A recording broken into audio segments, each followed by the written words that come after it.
Ada satu hal yang perlu kita coba sadari betul dan kita bangun di dalam diri kita, bahwa cinta itu adalah anugerah dari langit. Cinta itu adalah anugerah dari langit. Bahwa cinta itu adalah pemberian dari Allah Subhanahu wa taala. Dan gak mungkin Allah memberikan rasa cinta yang membuat seorang hamba bertambah dosa, itu gak mungkin. Yang menambah dosa, yang menambah kejauhan kita dari Allah Subhanahu wa taala pasti bukan cinta. Jadi kalau ada rasa yang buat kita gak khusyuk dalam sholat, pasti bukan cinta. Kalau ada rasa yang bikin kita jadi sakit hati, pasti bukan cinta. Kalau ada rasa yang kemudian bikin kita malah melakukan perbuatan-perbuatan yang Allah gak suka, pasti bukan cinta. Itu disebut dengan wasawisus syaitan, yang ada di dalam hawa nafsu manusia. Sedangkan cinta semuanya berasal dari Allah Subhanahu wa taala. Dan cinta yang Allah titipkan kepada kita di antara hamba-hamba Allah di muka bumi, di langit dan seterusnya, itu cuma satu bagian dari 100 bagian cinta yang Allah simpan di dalam surga.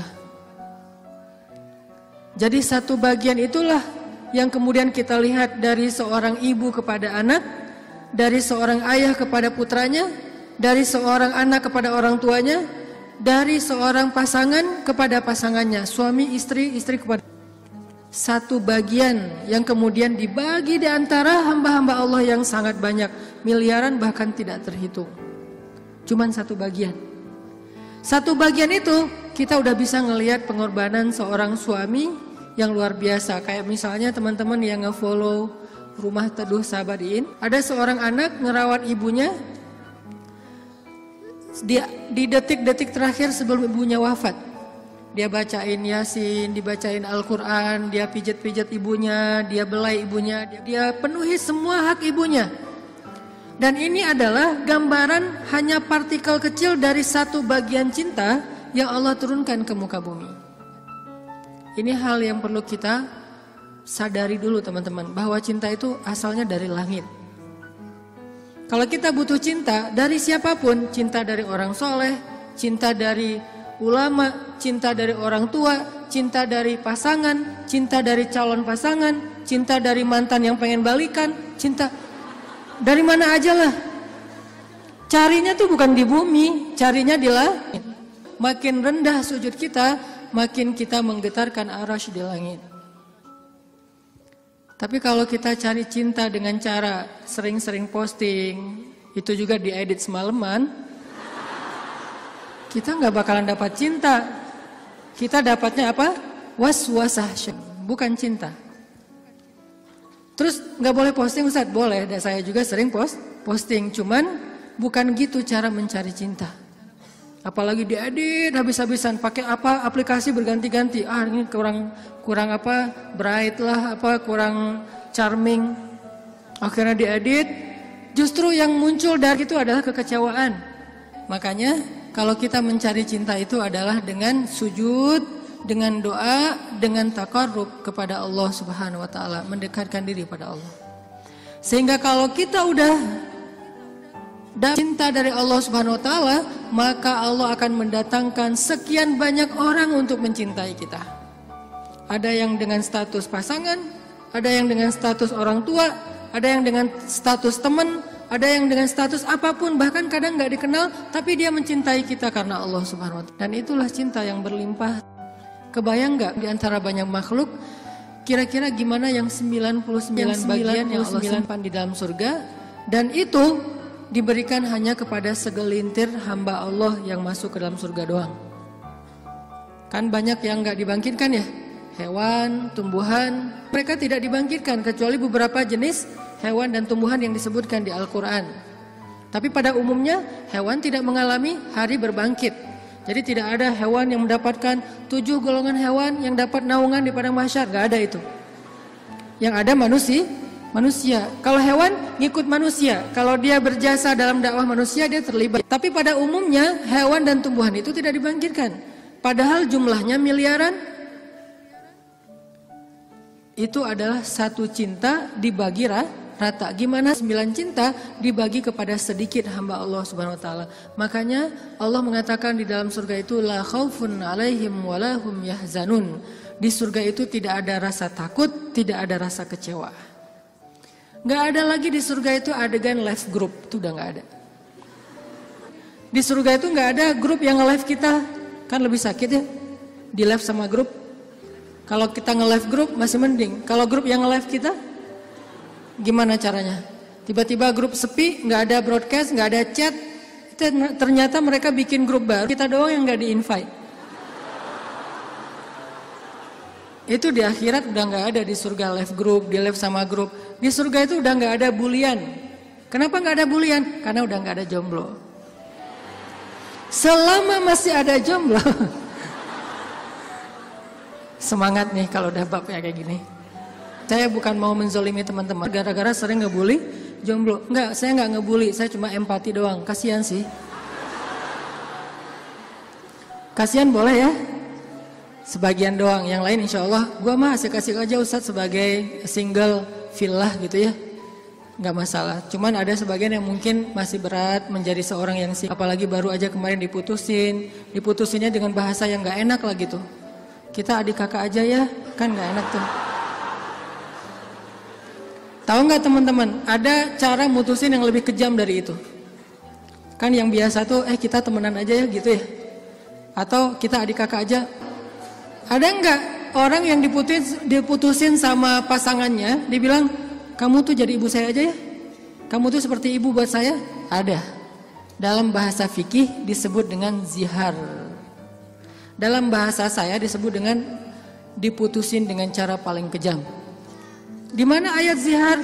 Nanti coba teman-teman kita baca satu ayat aja di dalam surat Al-Mujadilah. Teman-teman bisa buka mushaf Al-Quran. Kita coba buka surat Al-Mujadilah, surat 58. Surat Al-Mujadilah ayat 1. Ini salah satu ayat diputusin di dalam Al-Quran. Dan diputusinnya dengan cara yang paling kejam menurut Al-Quran. Saking kejamnya Allah kasih semacam punishment buat yang mutusin, dengan cara harus berpuasa selama 2 bulan berturut-turut. Jadi kan kamu dan saya jadi anak sama ibu ya, berarti dia harus berpuasa 2 bulan berturut-turut. Kenapa? Kejam banget. Dan Khawlah bintu Sa'labah yang disebutkan di dalam ayat ini pernah digituin sama suaminya. Dulu ketika dia masih muda, suaminya meminang dia, menikahinya. Setelah Khawlah menjadi tua, suaminya kemudian jadi marah-marah kepada Khawlah dan mengatakan, pokoknya buat saya kamu itu seperti ibu. Ini bahasa zihar kalau dalam bahasa fikih. Atau diputusin kalau dalam bahasa kita. Diputusin oleh suami sendiri dengan kata-kata, kamu itu seperti ibu buat saya. Akhirnya Khawlah bintu Sa'labah sedih banget. Khawlah sedih luar biasa. Tapi dia penasaran, maksud kata-kata suami saya apa? Maksudnya saya udah haram buat dia selama-lamanya atau itu tidak berlaku? Akhirnya Khawlah datang kepada Rasul. Ya Rasulullah, dia japri Rasul. Dia bilang, ya Rasul, saya diginiin sama suami saya. Kata suami saya bahwa dia buat saya itu, saya seperti ibu bagi dia, di capture. Apakah ini berarti saya sudah haram buat suami saya ya Rasul? Kata Nabi, ya wahai Khawlah, sudah haram. Akhirnya Khawlah sedih banget. Cuman Khawlah kalau sedih gak mau pakai emotikon nangis kepada orang lain. Emotikon nangisnya hanya kepada Allah Subhanahu wa taala. Disebut dengan watashtaki ilallah, curhat kepada Allah. Dia tidak curhat perasaannya kepada makhluk. Kan curhat itu meluapkan isi hati dan perasaan ya, curahan hati. Artinya dia gak mau mengekspresikan perasaan senang dan sedihnya kepada manusia. Kalau perlu bikin emotikon yang khas atau beli emotikon, dapat hadiah emotikon khusus, emotikon mellow dari teman-teman. Dia nggak mau mengekspresikan kesedihan dia kepada manusia. Biar yang tahu kesedihan dia cuma 2, Allah kemudian pasangannya yang halal. Orang lain nggak tahu kalau dia sedih. Orang lain nggak tahu kalau dia sedang dalam keadaan terbeban. Nggak ada yang tahu. Sampai ibunya aja nggak tahu. Ayahnya aja nggak tahu, temennya nggak tahu, gengnya tuh nggak tahu, geng SMP, SMA, SD nggak ada yang tahu. Sehingga satu-satunya yang tahu perasaan Khawlah yang luar biasa terpukul, terlukanya luar biasa, cuman Allah Subhanahu wa taala. Wa tashtaki ilallah, kemudian dia curhat kepada Allah. Itu cara yang paling baik dalam menemukan cinta. Ketika cinta itu mulai flat, ketika cinta itu mulai nggak ada rasanya, maka menumbuhkan kembali cinta itu dengan cara wa tashtaki ilallah. Gini caranya. Bukan gini. Tapi hal yang paling baik untuk dia lakukan kalau dia pengen merefresh cintanya, menambah rasa cinta, dan itu nggak hanya berlaku untuk pasangan, berlaku juga untuk teman, cinta karena Allah, berlaku juga kepada guru, berlaku juga kepada orang tua, berlaku kepada anak. Kalau kita ngerasa cinta kita mulai garing nih, mulai rasanya tuh hambar, maka yang kita lakukan watashtaki ilallah, minta kepada Allah Subhanahu wa taala. Karena dialah yang Allah titipkan, yang Allah kirimkan dalam hidup kita untuk kita luahkan semua rasa. Rasa bahagia, rasa cinta, rasa sedih, rasa kecewa. Semua ke dia, bukan ke orang lain. Kalau kita punya pasangan tapi rasa itu diungkapkan kepada orang lain, maka kita mencurangi pasangan kita. Kita punya pasangan tapi curhatnya ke orang, jadilah TTM ya. Ini berarti kita curang, gak fair sama pasangan kita. Toh kita juga gak mau digituin oleh pasangan kita kan? Terus apa yang harus kita lakukan? Kalau kita ngerasa pasangan kita nggak pengertian, ada zat yang maha pengertian untuk kita curhat kepadanya. Kenapa harus orang lain? Dan Allah nggak akan pernah ngebocorin curhat kita ke siapa-siapa, teman-teman. Allah sebaik-baik penjaga rahasia. Dan Allah senang banget dengar curhat kita. Beda dengan orang. Kalau orang teman siapa gitu dengar curhat kita, misalnya kita telepon. Kita telepon di loudspeaker sama dia, ditaruh di meja, terus dia ngapa-ngapain ya? Kita ngomong panjang lebar, pas udah lama nggak dapat respon, kita nanya, kamu dengar nggak sih? Dia langsung lari. Ada yang lebih parah lagi tuh, bukan cuma di loudspeaker, kita baru mulai curhat, dia balik curhat. Aku habis dimarahin sama suami aku. Wah, laki-laki itu emang kayak gitu. Gue juga tiap hari dimarahin. Tahu nggak gimana cara dimarahin? Panjang tuh. Akhirnya malah dia yang curhat. Kita curhat, dia jadi dapat banyak info, akhirnya dia nikung. Oh, parah banget ya. Pernah ditikung sama teman curhat? Ada sahabat Nabi yang pernah ditikung. Ditikung fisabilillah. Namanya Abu Darda. Abu Darda, temenin aku dong. Ngapain? Ngelamar seorang perempuan, seorang cewek. Soleha, hafizah, cantik, terpelajar. Kayaknya nih calon makmum ideal banget. Kenapa ideal? Yang salah baca ketika sholat dia bisa benerin. Tapi insya Allah imamnya gak bakal salah baca. Kalau yang dibacanya Al-Ikhlas ya. Gua mah pede gak nyari makmum yang hafiz-hafiz banget. Kenapa? Karena kalau ngimamin surat Al-Ikhlas jadi gak pernah salah. Salman ngajak Abu Darda. Abu Darda nemenin datang ke rumah cewek itu. Pak, saya mewakili Salman, pengen ngelamar anak bapak, putri bapak. Kata bapak ini, ya udah saya tanyain dulu ke putri saya, kalau dia setuju nanti saya nikahkan kalian. Harus nanya dulu ke perempuannya, ke putrinya, karena nggak boleh nikah paksa dalam Islam. Sama dengan nggak boleh menghalangnya yang sudah punya niat baik untuk menikah. Sama dengan kita menghalang-halangi anak kita untuk datang ke masjid beribadah. Calon mertua. Nggak boleh menyusah-nyusahin anak kita yang pengen beribadah. Apa ibadahnya? Nikah. Bukankah nikah itu setengah dari agama? Selama itu kita perhatikan bukan sesuatu yang sangat beresiko, yang terlalu terburu-buru, ceroboh, maka biarkan mereka melihat kebesaran Allah Subhanahu wa taala di dalam rumah tangganya. Rumah tangga seperti usaha dibangun dari nol, tiba-tiba Allah kasih banyak kemudahan setelahnya. Udah selesai lamar, ditanya sama ayahnya kepada putrinya. Nak, gimana tuh ada satu orang cowok di depan ngelamar kamu? Yang mana? Itu yang Salman, yang orang Asia. Anaknya kemudian keluar ngintip. Ngintip bahasa kita stalking. Karena ada seorang perempuan dilamar, kemudian dia gak pede gitu. Dia bilang ke Rasulullah, ya Rasulullah, boleh gak kalau saya itu aib saya bahwa dia kepalanya ini rambutnya banyak yang sudah rontok karena penyakit. Kemudian dia bilang, boleh nggak saya pakai rambut palsu atau saya tutup rambut saya dan saya nggak kasih tahu ke siapa-siapa kalau rambut saya itu udah rontok. Kata Nabi, sampaikanlah. Jadi nggak perlu diedit, nggak perlu dibikin yang sekeren mungkin, tapi kemudian orangnya kecewa. Dia stalking, oh itu cowoknya. Kalau yang di sebelahnya itu Abu Darda, ya sudah. Akhirnya si cewek menerima lamaran, tapi bukan untuk Salman, untuk Abu Darda. Datang bapak itu. Alhamdulillah saya udah bicara dengan anak saya. Oh gimana Pak, Salman udah deg-degan gitu.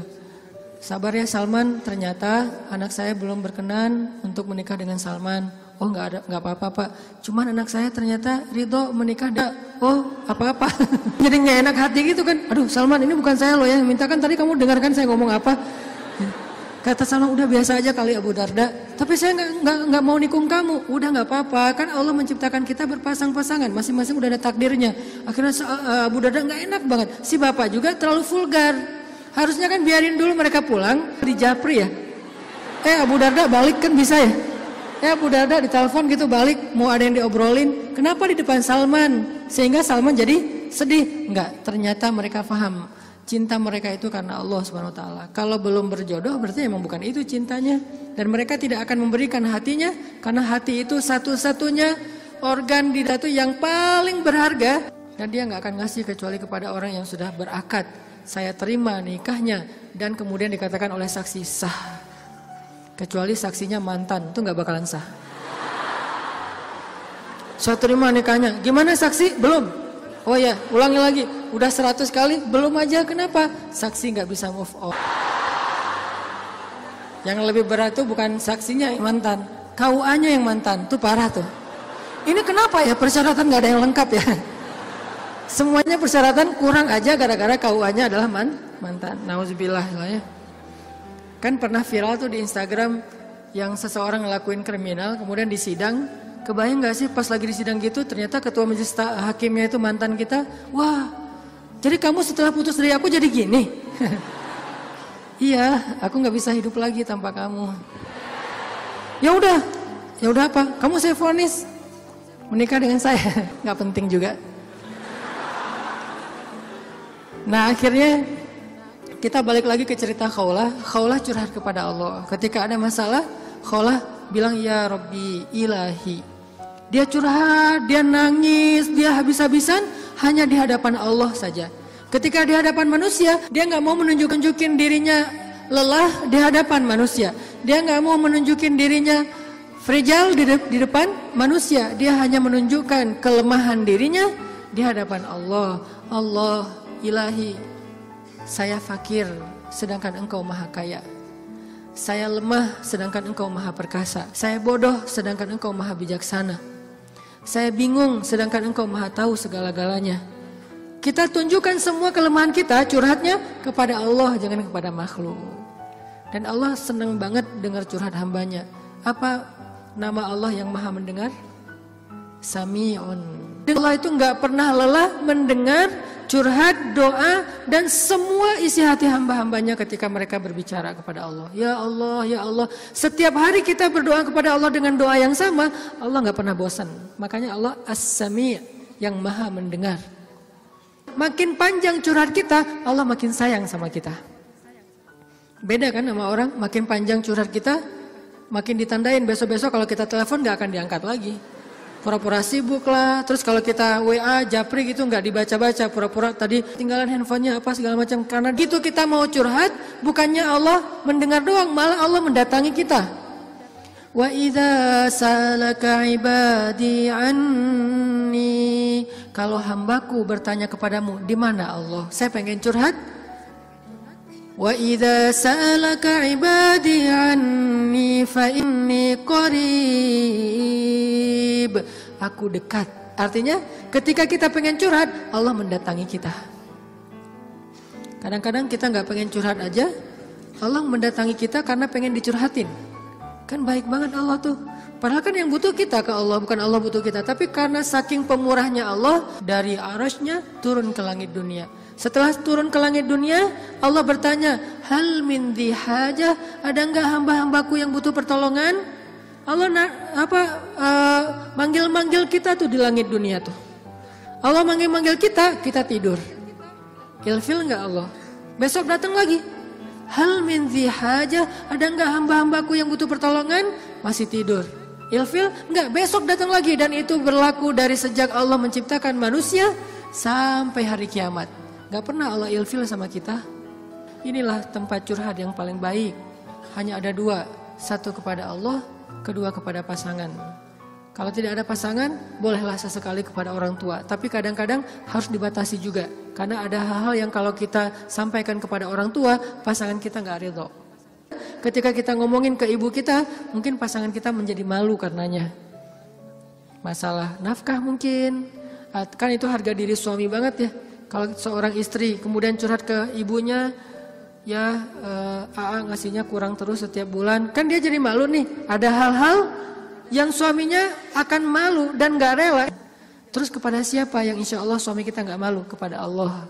Ya Allah, suami saya ngasih nafkah kurang terus udah berapa bulan. Saya sih berharap gak usah banyak-banyak ya Allah, 30 juta aja sebulan. Ini masih kurang 29 juta, kurang sejuta curhat ya. Karena suami kita juga curhatnya ke Allah. Ya Allah, saya pengen nambahin nafkah buat istri saya. Ya Allah, ya Allah, ya Allah. Dua-duanya curhat nih. Kalau perlu curhatnya sambil pegangan tangan, kan seru tuh. Coba kalau masih sendiri, pegangan tangan siapa? Gini-gini. Mana ya tangan? Kalau sholat tahajud berdua sama sendiri. Kalau sendiri, yang banguninnya alarm. Nggak enak banget tuh. Ring, apa sih berisik? Tapi kalau udah berpasangan, yang banguninnya suara lembut. Kang, bangun. Akhirnya makin tidur. Ini tapi bukan fikih ya. Ini iseng-isengan saya doang nanya ke istri saya. Yang. Kalau kita sholat tuh boleh gak sih gandengan? Istri saya nanya, gandengan gimana? Jadi kita tengah malam tuh nanya-nanya kayak gituan. Gandengan gimana? Gini, jadi kita takbir terus. Boleh gak sih kayak gitu? Nanya ya. Tapi kalau deketan boleh kan? Boleh. Ya udah deketan lagi dong. Lagi sah. Bisa gak ngomong kayak gitu ke teman kos-kosan? Deket lagi dong. Bahaya. Makanya teman-teman curhat sama Allah SWT. Analogi dan contoh kasusnya mungkin masalah cinta dengan pasangan ya. Tapi moral of the story-nya tuh bisa kita pakai dalam apa aja. Karena kita punya masalah bukan cuma dengan pasangan, bukan cuma dengan teman, tapi kita punya masalah dalam pekerjaan, dalam apa aja. Pokoknya mau curhat ke langit. Karena Allah selalu menunggu kita curhat. Yang di seluruh bumi juga makhluk-makhluk Allah selain jin dan manusia setiap hari berdoa kepada Allah. Masa kita nggak mau berdoa? Kulla yaumin huwa fi sya'n wa la ya'uduhu hifdzuhuma. Curhat sama Allah. Akhirnya Khawlah udah selesai datang ke Nabi. Kalau bahasa kita kayak ngejapri ke Nabi gitu. Nabi bilang, kamu sama suami kamu sudah haram selama-lamanya. Karena zihar itu adalah tradisi Arab jahiliyah. Kamu buat saya seperti ibu. Itu tradisi Arab jahiliyah yang gak baik banget. Sangat-sangat tidak adil kepada perempuan. Jadi ini salah satu ayat bukti bahwa Al-Quran itu benar-benar turun untuk mengangkat kehormatan perempuan. Karena tradisi Arab jahiliyah, kalau dia udah mulai bosan sama istrinya, langsung dia ceraikan seumur hidup. Kenapa seumur hidup? Biar gak dapat waris, biar gak ada tanggung jawab apa-apa, nafkah segala macam. Kan curang banget kan? Dinikahi ketika muda, pas udah tua diceraikan tanpa ada harapan warisan dan nafkah lagi selama-lamanya. Ternyata Khawlah gak berhenti dengan bertanya kepada Nabi doang. Dia minta kepada Allah. Tadinya gak ada loh fikih zihar di dalam Islam tuh gak ada. Gak ada syariat hukum tentang bab zihar di dalam Islam. Baru ada setelah Khawlah curhat. Jadi bisa dibilang beberapa syariat Islam itu muncul hasil dari curhat-curhat para hamba. Apa arti Al-Mujadilah? Perempuan yang sedang curhat. Ini surat curhat di dalam Al-Quran. Akhirnya turun ayat, Allah sudah mendengar pembicaraan kalian berdua. Allah tahu banget isi japri-japrian kalian. Kemudian Allah mengatakan, zihar itu adalah dosa besar. Dan orang yang melakukan zihar tidak berlaku untuk istrinya. Tapi dia wajib menebus dosa itu dengan cara berpuasa 2 bulan berturut-turut. Suami dari Khawlah orang yang sudah sangat tua. Nabi panggil dia ke sini. Akhirnya sahabat nyari-nyari dia, dipanggil ke rumah Nabi. Kemudian Nabi mengatakan, sudah turun ayat tentang masalah kamu dengan Khawlah. Allah nggak redha dengan apa yang kamu lakukan kepada Khawlah. Akhirnya dia dimarahin sama Nabi. Kemudian dia mengatakan, ya Rasulullah, saya sadar, saya insaf, saya taubat. Terus gimana menebusnya ya Rasul? Kata Nabi, berpuasalah 2 bulan berturut-turut. Dia bingung. Rasul, saya ini laki-laki yang sudah tua. Jangankan 2 bulan berturut-turut, sehari aja batal. Nggak boleh batal sehari aja, nggak boleh. Kalau batal sehari, nggak bisa besok dilanjutkan, nggak bisa. Langsung mulai dari nol. Ya Rasul, saya puasa sehari aja nggak kuat, gimana 2 bulan? Rasul mengelus dada kemudian mengatakan, ya udah kalau gitu beri makan 60 orang miskin. Ya Rasul, nggak ada orang yang lebih miskin di daerah sini daripada saya. Akhirnya Nabi ngambil beberapa karung korma, dikasih ke dia, ngasih makan ini untuk keluargamu. Ini juga menjadi dalil gimana Islam itu agama yang sangat-sangat toleran. Allah pengen memudahkan kalian, Allah nggak pengen menyusahkan kalian. Semua syariat Islam itu adalah memudahkan kita, nggak ada yang menyusahkan kita. Semua syariat Islam itu gampang, simpel, mudah, nggak ada yang susah. Salah satunya adalah menikah, itu mudah banget. Mana Ustadz? Buktinya masih banyak yang masih single. Berarti bukan Allah yang menyusahkan pernikahan, calon mertua tuh. Nah Allah mah memudahkan kan ya. Bayangin pernikahan itu kan simpel ya. Akad nikah sederhana kan. Yang cuman saya nikahkan putri saya terima putri bapak dengan mahar sekian dibayar tunai, sah. Akhirnya berubahlah status, berduaan apalagi dan seterusnya apalagi dosa aja isinya. Sekarang berubah. Memandang aja berpahala. Apalagi ya memandang aja berpahala, kebayang gak tuh? Memandang pasangan itu sama kayak memandang Ka'bah. Duduk sambil ngeliatin Ka'bah itu pahalanya kayak 2 rakaat sholat loh. Sholat mutlak. Berarti memandang istri yang lagi rempong sama dengan 2 rakaat sholat mutlak. Baru memandang gimana menyentuh, gimana mengecup keningnya, gimana memeluknya, gimana dan gimana. Ibadah sholat mudah banget, nggak bisa berdiri, duduk, nggak bisa duduk, berbaring, nggak bisa sholat tepat waktu, dijamak, nggak bisa menjamak, dikosor, dikodok. Kenapa dikodok? Soalnya ketiduran. Yang penting jangan istiqomah. Masa mengkodok istiqomah ya? Jam 9 pagi, sholat apa itu? Kodok subuh. Sekalian dijamak dengan duha. Istiqomah udah setahun kayak gitu. Nah ini. Kayak misalnya kita pulang malam, belum isya nih. Tadi pas isya, pas lagi di jalan macet-macetan, sampai di rumah capek banget, mandi segala macam, makan, akhirnya ketiduran. Lupa kalau kita belum sholat isya, bangun-bangun subuh, oh iya ya semalam saya belum isya. Gak apa-apa, lakukan ketika kita ingat. Karena itu lupa atau gak sadar atau gak tahu ilmunya. Balik lagi, akhirnya Allah turunkan ayat untuk ngebela Khawlah bintu Sa'labah. Kenapa? Curhat kepada Allah. Jadi butuh cinta, butuh ditambahkan rasa cinta, butuh diharmoniskan perasaan cintanya, minta kepada Allah karena cinta itu dari Allah Subhanahu wa taala, bukan dari makhluk. Hati kita itu ada di antara jemarinya Allah, ada di dalam genggamannya Allah. Kadang-kadang kita sendiri nggak berkuasa untuk nolak apa yang diinginkan oleh hati kita sendiri loh. Dan saya ngebuktiin banget, saya sering bilang saya itu bukan tipe istri saya banget. Ada 4 hal yang istri saya nggak mau, 4-4-nya ada di saya. Ketika sebelum ketemu saya, pokoknya saya nggak mau ini. Aduh, nggak mau banget deh, nggak banget deh. Makanya jangan gampang nyumpahin ya. Nanti malah dikasih seperti yang kita sebutin. 4 hal yang saya nggak pengen banget ada suami saya yang 4 ini. Ternyata pada diri saya ada 4-4-nya. Ya Allah, tundukkanlah hatinya untukku, ditundukkan. Kok saya nggak bisa nolak kamu? Ya. Kuat-kuatan doa kan? Dia berdoa, ya Allah please jangan orang itu. Ya Allah please yang dia. Kuat-kuatan doa. Ya Allah jangan orang itu please, jangan orang itu. Ya Allah please dia aja, jangan yang lain. Ustadz dilawan ya. Doa. Jadi minta sama Allah itu gampang banget loh. Hidup kita tuh cuma masalahnya cuma gini doang. Buat saya hidup saya itu modalnya bukan duit, bukan teman, walaupun itu semuanya penting dan berharga, tapi modal paling penting dalam hidup saya itu ini. Makanya saya nggak mau sama sekali menggadaikan doa dengan makanan yang syubhat dan haram, nggak mau saya. Misalnya jalan ke luar negeri kayak kemarin New Zealand, Jepang yang bukan yang muslimnya minoritas kan susah nyari makanan halal tuh.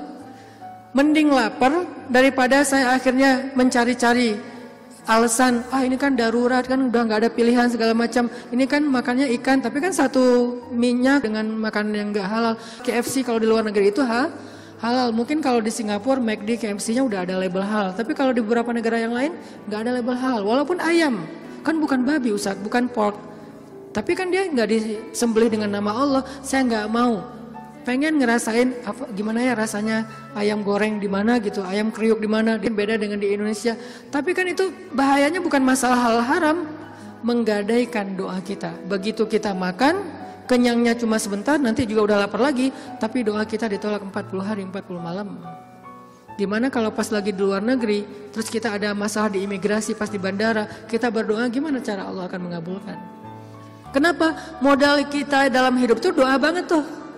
Saya ngerasa banget banyak keajaiban dalam hidup gara-gara berdoa. Bukan berarti saya udah soleh ya, bukan. Allah yang maha baik. Minta, ya Allah saya lagi butuh ini. Jadi duit kita teman-teman ada di sisi Allah. Jadi gak usah khawatir, tinggal minta. Teman-teman khawatir gak nyimpan duit di bank? Gak khawatir kan? Uang ada di bank 1M. Tenang kan? Kenapa kok tenang nitip uang 1M kepada manusia, tapi gak tenang menitipkan harta itu kepada Allah? Ini gak fair nih imannya nih. Kalau Allah lebih dahsyat daripada kartu dan buku rekening apa? Allah tidak pernah ingkar janji. La yukhliful mi'ad. Allah lah yang memberi kalian rezeki. Allah lah yang menjamin untuk kalian hidup. Sehingga buat saya pribadi, saya tuh orang kaya. Uangnya di mana Ustaz? Di Allah. Saya tuh orang kaya, punya banyak aset. Mana asetnya? Allah yang tahu. Saya nggak tahu, tapi Allah tahu. Kan gitu kan, sederhana sebetulnya, gampang banget. Duit ada di Allah. Sama kayak orang bilang, saya banyak duit, alhamdulillah sekarang ada beberapa ratus juta. Di mana? Di bank. Aman? Enggak. Walaupun kita merasa nyaman, tapi enggak aman. Kalau di Allah, kita enggak merasa nyaman, padahal itu yang paling aman. Tapi kan enggak ada wujudnya Ustaz. Emang di bank ada wujudnya? Tapi kan enggak ada bukti apa-apa segala macam. Apakah Allah pernah ingkar janji? Enggak pernah. Tapi nariknya gimana Ustaz? Kalau ke bank kita tinggal datang ke tellernya, kita minta. Kalau ke Allah lebih gampang, gak perlu macet-macetan ke teller, gak perlu ngambil nomor antri, tinggal gini doang. Lebih mudah. Gak ada tapi untuk Allah. Tapi itu hanya berlaku buat kita. Sebaik apapun kita ada tapinya. Tapi kan dia juga manusia. Minimal. Kalau enggak, tapi kan dia gak jujur. Tapi kan dia jahat. Tapi kan dia curang. Kalau dia orang baik, tapi kan dia manusia. Tetap ada kurangnya kan? Kalau Allah gak ada tapinya. Allah nggak akan memberikan harta karena kekurangan. Allah maha kaya. Allah terlalu sibuk. Allah maha kuasa. Allah nggak dengar. Allah maha mendengar. Allah misalnya nggak melihat. Allah maha menyaksikan. Apa sih yang kita persoalkan dari Allah? Tinggal gini doang. Tapi saya udah sering gini nggak didengar sama Allah. Berarti kita nggak punya kontrak. Kontrak itu udah kita batalin dengan makanan yang haram. Kontrak itu udah kita batalin dengan memutuskan silaturahim. Kontrak itu udah kita batalin dengan berburuk sangka kepada Allah. Itu kan yang membatalkan kontrak. Begitu kita berburuk sangka kepada Allah, apa sih maunya Allah nih? Ya Allah, please tolong saya dong. Tapi ngomongnya apa sih maunya? Allah, batal kontraknya. Harusnya kita mengatakan, ya Allah, bantu saya ya Allah. Saya yakin tidak ada sesuatu yang sia-sia dari takdirmu. Kita berbaik sangka kepada Allah, maka Allah pasti akan menunaikan janji. Wa aufu bi ahdi, ufi bi ahdikum. Tunaikan janji kalian kepada aku tunaikan janji aku kepada kalian. Modal itu doa banget teman-teman. Doa banget. Cinta, mau dapat sahabat, mau dapat pasangan, mau dapat kasih sayang orang tua, mau dapat doa dari orang-orang soleh, mau dapat rezeki yang berkah, mau dapat terutama cinta dari Allah. Caranya adalah menengadahlah ke langit, bukan ke bumi. Sujudlah di bumi, lalu memintalah ke langit. Maka Allah Subhanahu Wa Taala akan melimpahi kita dengan rasa. Tinggal kita yakin aja sama Allah.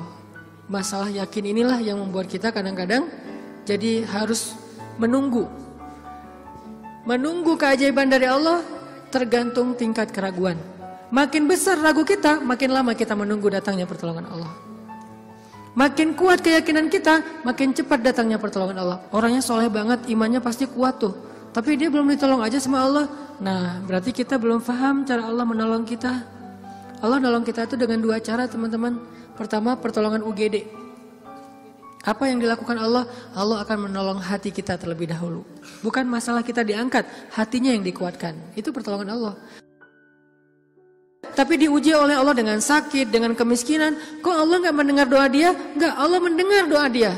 Terus apa bukti pertolongan Allah? Allah nggak langsung ngasih dia duit, sembuh dan segala macam, bukan. Allah kuatkan hatinya sehingga kita nggak habis pikir, kok dia bisa bertahan ya dengan kondisi kayak gitu.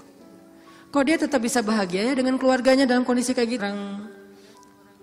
Ibu di rumah Teduh Sahabadiin itu, ibu ini pasien kanker apa gitu. Beliau udah parah banget dan dirawat sendiri di rumah sakit, nggak ada yang jagain. Kenapa? Karena suaminya lumpuh. Kebayang nggak tuh ujian rumah tangga? Anaknya masih kecil-kecil, salah satu anaknya tuh SMA ngurus ayahnya. Sementara suaminya lumpuh udah nggak bisa ngapa-ngapain, maaf. Buang air kecil, air besar di tempat tidur, semuanya di tempat tidur, nggak berdaya. Istrinya kanker stadium lanjut, dirawat di rumah sakit Hasan Sadikin, tapi nggak dapat kamar sehingga harus bolak-balik. Kalau bolak-balik ke rumah jauh, akhirnya tinggal di rumah Teduh. Cuman yang pertanyaan istri saya agak heran, udah berapa lama suaminya lumpuh? Udah 3 tahun. Istri saya ngelihat anaknya baru 1 tahun. Loh, anaknya baru 1 tahun ya? Iya. Suaminya udah lumpuh 3 tahun. Terus gimana caranya? Maksudnya masih bisa dikasih keturunan, yang penting jangan dibayangin aja. Gak boleh ngebayangin. Kita hanya ngebahas hikmah. Bukan kok bisa ya? Masya Allah luar biasa ya. Allah masih tetap ngasih kebahagiaan kepada mereka. Anak bayi sebagai hiburan buat mereka. Kalau suaminya lagi kangen anaknya dibawa ke rumah. Kalau istrinya lagi kangen dibawa ke rumah sakit. Ganti-gantian, penyejuk hati mereka. Allah pengen menguatkan hati mereka dengan sakitnya lewat seorang bayi. Itu cara Allah menolong kita teman-teman sebelum diangkat masalah kita. Sehingga jangan salah paham, kalau ada orang soleh miskin, kalau ada orang soleh sakit, kalau ada orang soleh kena musibah terus. Mungkin Allah tidak langsung menyelesaikan masalah dia, tetapi Allah lebih suka untuk menjaga hati dia, karena dengan cara kayak gitu Allah akan terus dekat dengan dia. Kadang kalau kita diselesaikan masalahnya oleh Allah, tiba-tiba jadi jauh kan? Ya Allah tolong saya tahajud 1 juz 1 malam. Luar biasa tuh kalau lagi ada masalah. 1 masalah selesai, gak usah tahajud. Sholat aja dijamak lagi tuh tadi. Maghrib dijamak dengan isya, zuhur dijamak dengan asar, subuh dijamak dengan duha. Jadi sehari menjamak 3 kali sholat. Kenapa? Udah gak ngerasa butuh sama Allah. Allah tahu itu. Makanya ini kayaknya hambaku nih kalau aku tolong nanti jauh lagi. Sementara aku kangen. Kan tetap happy, tetap bahagia. Yang gak bahagia itu orang yang lihat. Yang justru gak tega itu yang ngelihat, yang ngerasain. Biasa-biasa aja. Saya kadang-kadang gak habis pikir dengan beberapa orang teman saya, soleh banget, hidupnya tuh susah banget. Kerjaannya gak jelas, penghasilannya gak seberapa, anaknya banyak, dan sering nunggak gitu di sekolah teh. Tapi saya lihat keluarganya, anak-anaknya senyum-senyum semuanya, pada hafal Al-Quran, suami istri akur, segala macam.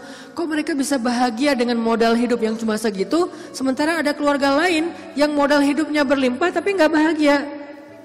Karena yang ini ditolong hatinya, yang itu tidak ditolong hatinya.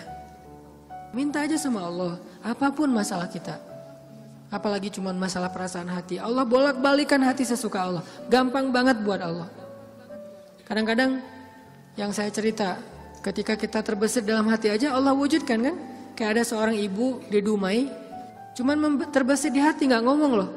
Tiba-tiba saya kepikiran, pengen ke Dumai Kenapa Ustaz? Gak tahu, pengen aja ke Dumai.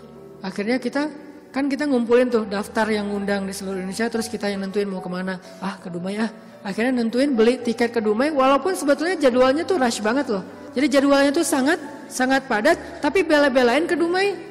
Kenapa? Allah yang menuntun hati saya, menggerakkan hati saya untuk datang ke Dumai. Begitu saya sampai di Dumai, ternyata Allah men-setting beliau yang menjemput kita di bandara, lalu satu mobil, kata beliau, inilah batin saya sebulan yang lalu. Allah ngasih bukan cuma di sebuah taklim, satu mobil bisa curhat masalahnya. Bukan saya soleh, bukan, dianya yang solehah. Allah yang maha baik. Dan kita bisa banget. Jadi kalau orang bisa datang ke kita lewat doa, berarti jodoh juga bisa datang ke kita lewat doa. Tinggal kuat-kuatin aja doanya kayak tadi. Saya pernah satu raudhah dengan seorang calon pejabat ya. Satu raudhah, dia lagi umroh, saya juga lagi umroh. Kita satu karpet hijau tuh raudhah. Kebenaran saya tahu beliau dan gak setuju dia menjabat karena banyak mudaratnya daripada manfaat. Dan saya tahu karena mau menjabat waktu itu, dan saya tebak-tebak aja nih kayaknya doanya supaya dia dipilih nih. Dia doa di sebelah saya juga doa di sebelah dia. Saya doanya pas dengerin kayaknya khusyuk banget doanya, nangis-nangis itu. Ya Allah, tolong jangan kabulkan doa orang di sebelah. Karena mudaratnya lebih banyak, saya nggak rela banget dia yang berkuasa karena bahaya banget. Jelas doa itu yang paling luar biasa. Sama kayak kita menjalani hidup, ada masalah dikit tinggal gini kan. Sama kayak kita ada asuransi, ada masalah dikit tinggal klaim. Cuman ngeklaim asuransi kan lama nih. Kita harus bayar 200.000 dulu, kita harus ada prosesnya dulu. Kalau ke Allah, kenapa kita ngeluh? Kok lama banget ya Allah, kok lama banget? Enggak, kalau kita yakin akad kita dengan Allah di sini. Makin kuat di sini, makin cepat Allah menolong kita, dan itu ajaib banget. Saya nolak kalau misalnya Allah mau mendatangkan sesuatu dalam hidup saya, gimana pun ditolak tetap akan datang. Tetap akan ketemu. Alam yajidka yatiman fa'awah wa wajadaka dhallan fahada wa wajadaka ailan fa'aghna. Itu yang jadi modal kita. Bukankah dulu kita pernah ngalamin masa-masa sendiri kemudian Allah beri kita keluarga, masa-masa ketika kita bingung Allah beri kita petunjuk. Fa'ammal yatima fala taqhar wa ammas sa'ila fala tanhar wa amma bi ni'mati rabbika fahaddis.